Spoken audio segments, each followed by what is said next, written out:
कहानी की शुरुआत होती है सन 1887 से, जहां पर हमें एडिथ नाम की एक बच्ची को दिखाया जाता है जो कि बहुत ही अमीर खानदान से ताल्लुक़ रखती है। लेकिन उसकी मॉम की एक बीमारी में मृत्यु हो चुकी है, इसीलिए वो बहुत ज़्यादा दुखी है। अब कुछ दिनों बाद जब वो अपने बिस्तर पर लेटी होती है, तभी वहाँ पर एक साया आता है जो उसकी मॉम का घोस्ट है।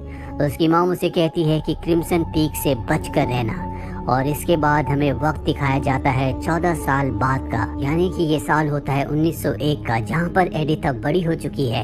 वो एक उभरती हुई राइटर है और उसने अपने बचपन के उस एक्सपीरियंस से, जब उसने अपनी मॉम की आत्मा को देखा था जिसने कहा था कि क्रिम्सन पीक से बचकर रहना, उसके आधार पर एक कहानी, एक किताब लिखी होती है जिसे पब्लिश कराने के लिए वो एक पब्लिशर के पास जाती है। लेकिन पब्लिशर मना कर देता है। वो कहता है कि मुझे भूत प्रेतों की नहीं बल्कि रोमांटिक कहानियाँ चाहिए। इसके बाद दिखाया जाता है कि एडिथ अपने पिता के ऑफिस में टाइपराइटर से अपनी कहानियां आगे लिख रही होती है। तभी वहाँ पर एक लड़का आता है जिसका नाम थॉमस होता है। वो एडिथ से कहता है कि मैं आपके पिता से मिलने के लिए आया हूँ। और तभी वो एडिथ की लिखी हुई कुछ लाइंस पर उसकी किताब के पेजों पर अपनी नज़र डालता है और एडिथ से कहता है कि आपने बहुत अच्छा लिखा है। इसके बाद थॉमस एडिथ के पिता से और बाकी सभी लोगों से मिलने के लिए जाता है जो इस कंपनी को लीड करते हैं। वो उन सब से कहता है कि मैं एक प्रोजेक्ट पर काम कर रहा हूँ जिसके लिए मुझे फंडिंग की, यानी कि पैसों की ज़रूरत है। वो उन सबको अपना मॉडल दिखाता है जिससे ज़मीन के अंदर ड्रिलिंग की जा सकती है।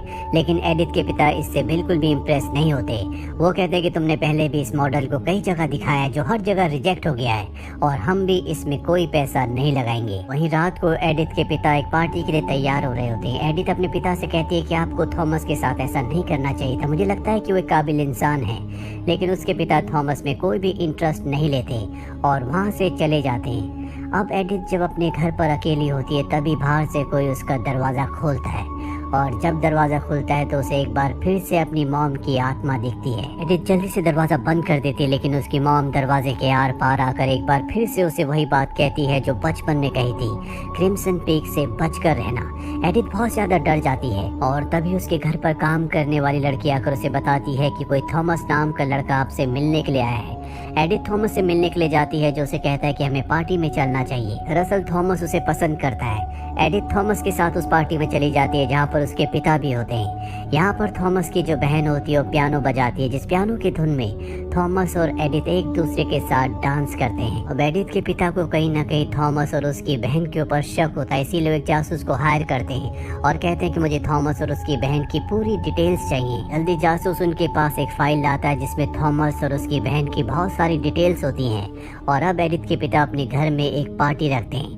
वहीं हमें एडिथ को दिखाया जाता है जो थॉमस से मिलने के लिए जाती है। यहाँ थॉमस की बहन भी होती है। थॉमस की बहन थॉमस से कहती है कि मुझे एडिथ बिल्कुल पसंद नहीं है। थॉमस कहता है कि तुम अपनी अंगूठी निकाल कर मुझे दे दो, हम अपने मकसद में ज़रूर कामयाब होंगे। थॉमस की बहन कहती है कि ये अंगूठी मुझे वापस चाहिए।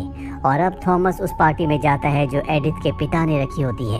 वहाँ पर वो अपने प्यार का इजहार उसे शादी के लिए कहने वाला होता है कि तभी वहाँ पर एडिथ के पिता आते हैं जो थॉमस और उसकी बहन को अपने कमरे में बुलाते हैं और बताते हैं कि मुझे तुम्हारी सारी डिटेल्स मिल चुकी है, मैं जानता हूँ कि तुम अच्छे इंसान नहीं हो, यहाँ पर तुम पैसों के लिए हो। वो उसे एक चेक देते हैं और कहते हैं कि सुबह यहाँ से निकल जाना, लेकिन जाने से पहले तुम्हें मेरी बेटी का दिल तोड़ कर जाना होगा, क्योंकि उन्हें पता है कि उनकी बेटी एडिथ भी उसे बहुत पसंद करती है। और जब वे सब के सब डिनर टेबल पर होते हैं तभी थॉमस ऐलान करता है कि कल मैं हमेशा के लिए यहाँ से जा रहा हूँ। एडिथ को सुनकर बहुत बुरा लगता है, वहाँ से चली जाती है। थॉमस उसके पीछे जाता और कहता है कि वैसे भी तुम्हारे साथ रहकर मेरा दिल टूटेगा, तुम्हें प्यार के बारे में कुछ नहीं पता, तुम हमेशा आत्माओं की कहानियाँ लिखती हो, वही लिखो, प्यार मोहब्बत तुम्हारे बस का रोग नहीं है। ये सुनकर एडिथ को गुस्सा आता है, वो थॉमस को एक थप्पड़ मार देती है, जिसके बाद थॉमस वहाँ से चला जाता है। अगली सुबह एडिथ के पिता को दिखाया जाता है जो वॉशरूम में होते हैं। तभी पीछे से कोई आता और उन्हें मार देता है, जिसके बारे में एडिथ को कुछ नहीं पता होता। एडिथ को थॉमस का लेटर मिलता है जिसमें उसने लिखा होता है कि रात को जो कुछ मैंने कहा वो तुम्हारे पिता के कहने पर कहा था, क्योंकि मैं गरीब हूँ और वो नहीं चाहते कि हम दोनों एक दूसरे के साथ रहे, जबकि सच ये है कि मैं तुमसे बहुत प्यार करता हूँ। ये सुनने के बाद एडिथ उस होटल में जाती है जहाँ पर थॉमस रुका होता है। उसे पता चलता है कि थॉमस यहाँ से जा चुका है, जिससे वो बहुत उदास हो जाती है। पर अगले पल उसके सामने थॉमस होता है जो उसे बताता है कि यहाँ से मैं नहीं बल्कि मेरी बहन जा चुकी है, मैं तुमसे बहुत प्यार करता हूँ। अब यहाँ पर एडिथ के पिता का वकील आता है जो एडिथ को बताता है कि तुम्हारे पिता की हादसे में मृत्यु हो गई। इस बात से एडिथ का दिल टूट जाता है क्योंकि उसका इस दुनिया में उसके पिता के अलावा कोई भी नहीं था। और अब थॉमस उसको वही अंगूठी पहनाता है जो उसने अपनी बहन से ली थी। ये दोनों शादी कर लेते हैं। शादी के बाद थॉमस एडिथ को इंग्लैंड ले आता है जहाँ से वो है। यहाँ पर वो एक बहुत पुराने महल में रहता है। यहाँ पर काम करने वाला आदमी एडिथ को देखकर कहता है कि मुझे पता है कि आप थॉमस की वाइफ हैं। आपकी शादी को बहुत वक्त हो चुका है। ये सुनकर एडिथ को बहुत अजीब लगता है और वो थॉमस से इस बारे में कुछ नहीं पूछती। और अब जब ये अंदर जाते हैं तो ये पूरा एक खंडर नुमा महल होता है। यहाँ पर एडिथ को एहसास होता है कि कोई ना कोई है। फिर वो देखती है कि लिफ्ट अपने आप ही ऊपर चली गई, जिसके बारे में वो थॉमस से कहती है। थॉमस कहता है कि ये सब तुम्हारा वहम है, बस एक बात याद रखना कि कभी बेसमेंट में मत जाना। यहाँ पर थॉमस की बहन भी आ जाती है जो थॉमस को देखकर खुश होती है। वहीं एडिथ जब अपने कमरे में जाती है तो हमें दिखाया जाता है कि उसके पीछे कोई घोस्ट है, पर जैसे ही एडिथ पीछे मुड़कर देखती है तो वहाँ से गायब हो जाता है। दरअसल थॉमस और उसकी बहन बहुत ज्यादा मिस्टीरियस होते हैं। वो जब भी एडिथ को चाय पिलाते हैं तो उसमें कुछ मिला देते हैं। वहीं एडिथ के घर पर दिखाया जाता है जहाँ पर एडिथ के पिता का डॉक्टर जो उनका दोस्त भी था, जब उनकी चेकबुक देखता है तो उसे पता चलता है कि एडिथ के पिता ने आखिरी चेक थॉमस के नाम लिखा था, जिससे उन्हें थॉमस पर शक हो जाता है। एडिथ महल में रात को जब सो रही होती है, अचानक से उसकी नींद खुलती है और देखती है कि वहाँ पर थॉमस नहीं है। वो कैंडल्स लेकर थॉमस को देखने के लिए जाती है जहाँ पर उसे कपबोर्ड दिखता है। और जब वो उसे खोलती है तो उसमें एक बॉक्स होता है जिसमें टेप्स हैं। और तभी अचानक पीछे से जमीन के अंदर से एक घोस्ट निकलता है जो उसकी तरफ बढ़ने लगता है। यहाँ पर एडिथ भागकर लिफ्ट में चली जाती है और नीचे बेसमेंट में जहाँ पर उसे जाने के लिए मना किया था वहाँ पर पहुँच जाती है, जहाँ पर उसे एक बड़ा बॉक्स मिलता है जिस पर इनोला लिखा होता है, लेकिन ये लॉक्ड है और इसकी चाबियां थॉमस की बहन के पास एडिथ ने देखी थी। अगली सुबह एडिथ थॉमस को सब कुछ बताती है कि उसके साथ क्या क्या हुआ, लेकिन वो उसकी बातों को नजरअंदाज करने के लिए जानबूझकर अपनी मशीन के अंदर अपना हाथ डाल देता है ताकि एडिथ उससे रात के बारे में कुछ भी ना पूछे। अब जब उसके हाथ में बैंडेज कर रही होती है तभी थॉमस उसे बताता है कि मेरी मशीन जमीन के नीचे से जो रेत मिट्टी निकालती है वो लाल रंग की होती है, जिसे यहाँ पर क्रिम्सन पीक कहा जाता है। क्रिम्सन पीक सुनने के बाद एडिथ पूरी तरह से हैरान हो जाती है क्योंकि उसकी मॉम की आत्मा ने उसे 2 बार पहले भी कहा था कि क्रिम्सन पीक से बचकर रहना। वो समझ जाती है कि यहाँ पर कुछ न कुछ गड़बड़ है। वहीं एडिथ के पिता के लॉयर को दिखाया जाता है जो एडिथ के पिता के डॉक्टर जो कि एडिथ के पिता का दोस्त भी था उन्हें बताता है कि एडिथ ने मुझे अपनी सारी की सारी दौलत थॉमस के घर यानी कि इंग्लैंड भेजने के लिए कहा है। ये सुनकर डॉक्टर से कहता है कि अभी ऐसा कुछ मत करना, मुझे थॉमस के ऊपर शक है। लॉयर डॉक्टर से कहता है कि अगर तुम्हें उस पर शक है तो तुम्हें उस जासूस से मिलना चाहिए जिसे एडिथ के पिता ने थॉमस के खिलाफ हायर किया था। वही हमें एडिथ को दिखाया जाता है रात को जब वो सो रही होती है तभी उसे एक आत्मा का सपना आता है जिससे वो जाग जाती है। वो देखती है कि थॉमस आज भी उसके पास नहीं सोया होता। एडिथ को यहाँ पर एहसास होता है कि कमरे में कोई न कोई सुपर नेचुरल पावर है और वो उससे कहती है कि अगर तुम सच में यहाँ पर हो तो मेरा हाथ पकड़कर मुझे एहसास दिलाओ। वो आत्मा उसका हाथ खींचकर उसे नीचे गिरा देती है, जिसके बाद उसे वॉशरूम से आवाज आती है और जब वहाँ पर जाती है तो बाथ टब में एक आत्मा होती है जो उससे कहती है कि तुम यहाँ से चली जाओ, नहीं तो तुम्हारा खून भी उसके हाथों से होगा। अभी वहाँ पर थॉमस आ जाता है। एडिथ भागकर थॉमस के पास जाती है और उसे सब कुछ बताती है। वहाँ पर थॉमस की बहन भी आ जाती है जो उसे समझाती है कि ऐसी कोई बात नहीं है, ये तुम्हारा एक ख्याल हो सकता है, यहाँ पर कोई आत्मा नहीं है। इसके बाद वो थॉमस के साथ यहाँ से निकल जाती है। थॉमस की बहन थॉमस से कहती है कि ये किस आत्मा की बात कर रही है, शायद ये मॉम के बारे में बात कर रही है, लेकिन मॉम के बारे में इसे कैसे पता चला। मैं जल्द से जल्द इसके जायदाद के कागजों पर इसके साइन लेने होंगे। अगले दिन थॉमस एडिथ को लेकर पोस्ट ऑफिस में जाता है जहाँ पर उसके लिए 2 लेटर्स आए होते हैं, पर तभी यहाँ पर तूफान शुरू हो जाता है जिस वजह से थॉमस को और एडिथ को यहीं पर रात गुजारनी पड़ती है। ये दोनों पहली बार एक दूसरे के इतने करीब आए होते हैं। अब जब सुबह घर वापस आते हैं तो थॉमस की बहन एडिथ से पूछती है कि तुम्हारी रात कैसी रही। वो बताती है कि पहली बार हम एक दूसरे के करीब आए। सुनकर उसे गुस्सा आ जाता है, पर अगले पल वो अपने गुस्से को कंट्रोल कर कहती है कि मुझे तुम दोनों की चिंता थी, इसीलिए मैं अपना आपा खो बैठी थी। यहाँ थॉमस की बहन एडिथ के उन लेटर्स को भी देखती है जो पोस्ट ऑफिस से वो लाई होती है। एडिथ कहती है कि मेरे पेट में दर्द है। थॉमस की बहन कहती है कि मैं तुम्हारे लिए चाय बनाती हूँ। उसने अपनी चाबियां वहीं टेबल पर रखी होती है जिसमें अब एडिथ उस चाबी को निकाल लेती है जिस पर इनोला लिखा होता है, जिसका बॉक्स उसने उसने नीचे बेसमेंट में देखा था वहीं एडिथ के डॉक्टर को दिखाया जाता है, जो अब उस जासूस से मिलता है जो एडिथ के पिता ने थॉमस के खिलाफ हायर किया था। वो डॉक्टर को फाइल देता है और बताता है कि थॉमस अच्छा इंसान नहीं है, वो पहले से शादीशुदा है और ये बात एडिथ के पिता जानते थे, इसीलिए वो नहीं चाहते थे कि थॉमस और एडिथ के बीच में कोई भी रिश्ता बने। वहीं एडिथ उन दोनों लेटर्स में से पहले लेटर को खोलती है जो कि उसके लॉयर का होता है, जिसमें एक पेपर होता है जिस पर साइन करने के बाद उसकी सारी की सारी जायदाद को इंग्लैंड भेज दिया जाएगा। पर इससे पहले कि वो साइन कर दी, वो दूसरे लेटर को भी खोलती है जो इनोला के नाम होता है और अब उसके पास इनोला वाले बॉक्स की चाबी है। वो नीचे बेसमेंट पे जाती है और उस बॉक्स को खोलती है जहाँ से 3 एनवलप निकलते हैं, जिन तीनों पर अलग अलग लड़कियों के और अलग अलग देशों के नाम लिखे होते हैं और ये देश वही देश होते हैं जिन देशों से पहले भी थॉमस ने वहाँ के बिजनेसमैन से पैसे मांगने के लिए डिमांड की थी। यहाँ पर एक छोटा सा कुआं भी होता है जिसके अंदर लाल रंग का लिक्विड होता है। इसके अंदर एडिथ एक स्टिक डालती है लेकिन उसे कुछ पता नहीं चलता और इसके बाद वो तीनों एनवलप्स को लेकर ऊपर आ जाती है। वहीं थॉमस की बहन को पता चल जाता है कि उसके पास जो चाबियां हैं उसमें से इनोला वाली चाबी गायब है। समझ जाती है कि ये एडिथ का काम है। वो एडिथ की तरफ जाती है।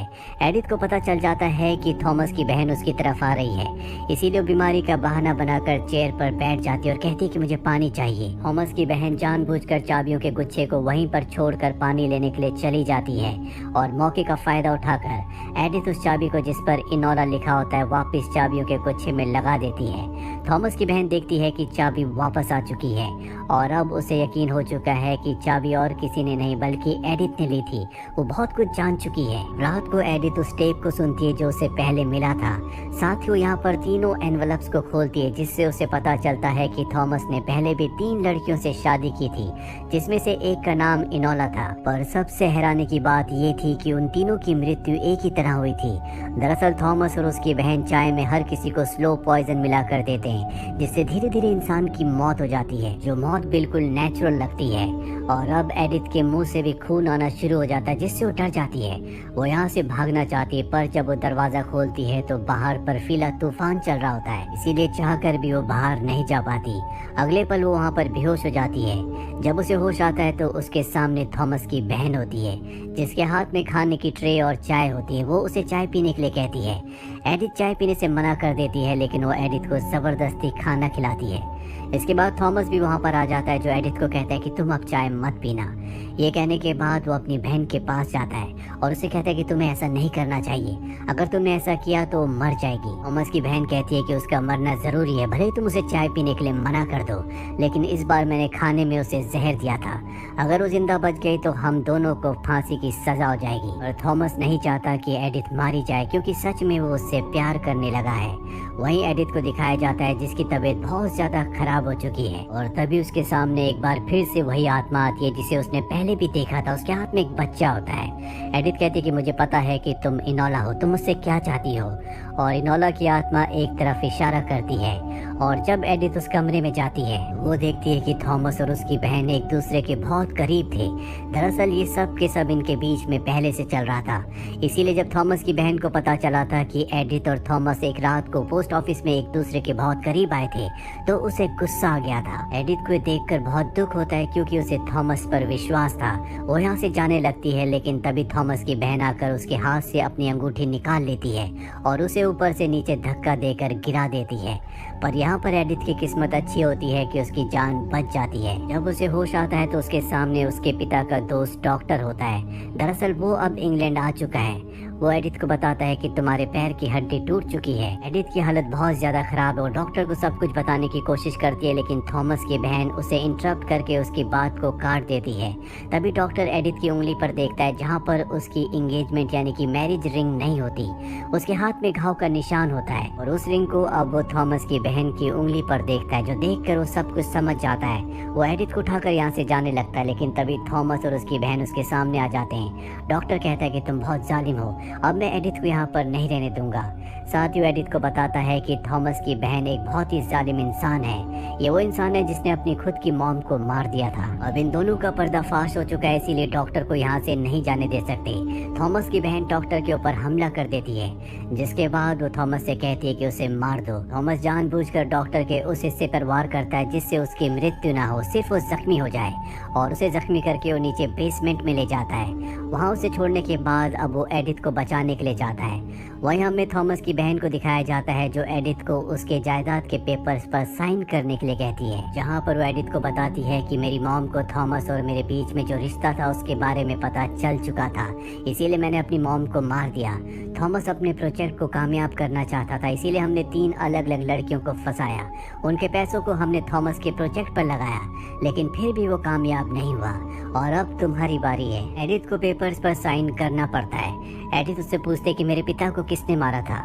वो कहती है कि तुम्हारे पिता को मैंने मारा था। सुनकर एडिथ को गुस्सा आता है और वो पेन से उसे जख्मी करके वहाँ से निकल जाती है। अब जब वो यहाँ से निकल रही होती है तभी थॉमस नीचे बेसमेंट से लिफ्ट से ऊपर आ जाता है। वो उसके ऊपर भी हमला करना चाहती है। थॉमस बताता है कि मैं तुमसे प्यार करता हूँ और अब तक जो कुछ मैंने किया वो अपनी बहन के कहने पर किया, क्योंकि वो मेरी बड़ी बहन है। तुम नीचे बेसमेंट में जाओ जहाँ पर डॉक्टर अभी जिंदा है। और इसके बाद थॉमस उस कमरे में जाता है जहाँ पर उसकी बहन होती है। वो उन पेपर्स को जला देता है जिस पर एडिथ ने साइन किए थे। अब थॉमस अपनी बहन से कहता है कि तुम एडिथ को मत मारो, हम यहाँ से हमेशा के लिए कहीं दूर चले जाएंगे और तीनों एक साथ मिलकर रहेंगे। थॉमस की बहन थॉमस से पूछती है क्या तुम एडिथ से प्यार करते हो। थॉमस कहता है कि हाँ। ये सुनकर उसे बहुत गुस्सा आता है और वो थॉमस को मार देती है, जिसके बाद अब वो एडिथ को मारने के लिए जाती है। एडिथ के बीच में और थॉमस की बहन के बीच में हाथापाई होती है। ये दोनों लड़ते लड़ते बाहर आ जाते हैं। तभी वहाँ पर थॉमस की आत्मा आ जाती है, जिसे देखकर थॉमस की बहन बहुत ज्यादा इमोशनल हो जाती है। और जब उसका ध्यान पूरी तरह से थॉमस की आत्मा की तरफ होता है तभी एडिथ को मौका मिल जाता है और पीछे से वो उसके ऊपर हमला करके उसे मार देती है, और इस तरह से थॉमस की बहन का भी खात्मा हो जाता है। अब एडिथ यहाँ पर डॉक्टर के साथ बर्फीले तूफान में निकल जाते हैं। इन दोनों को कुछ विलेजर्स बचाते हैं। वहीं हमें थॉमस की बहन की आत्मा को दिखाया जाता है जो उसी खंडरनुमा महल में फंस जाती है। कहानी के अंत में दिखाया जाता है कि एडिथ ने अपनी नई किताब लिखी है जो उन्हीं घटनाओं के आधार पर है जो घटनाएं उसके साथ इंग्लैंड में हुई थी, और इस किताब का नाम होता है क्रिम्सन पीक। इसी के साथ ये फिल्म, ये कहानी यहीं पर खत्म हो जाती है।